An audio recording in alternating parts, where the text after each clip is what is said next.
We knew we had a race against time, but this country, Jamaica, we know what it is to run a race and win. The only challenge we would have had that we had absolutely no control over was the rain. But I believe in prayers.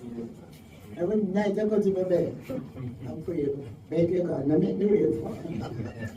Heard all the doubts out there, but I was confident because champs is too important for us not to have had this track ready. And so I was very excited. I didn't know what was coming, but I was so excited, let me say, athletes, when I saw the national colors.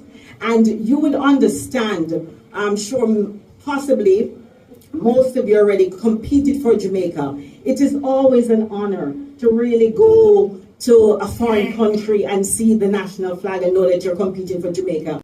I'm very pleased because, while there were concerns earlier, to see the manifestation of what is now available to our athletes, I'm very proud.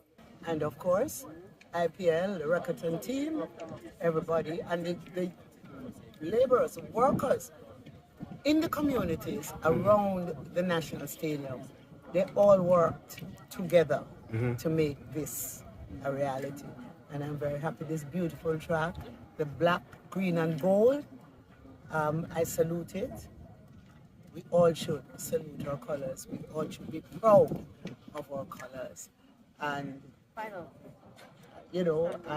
understand the first synthetic track was installed in 1968 in Mexico and the color was green. Right.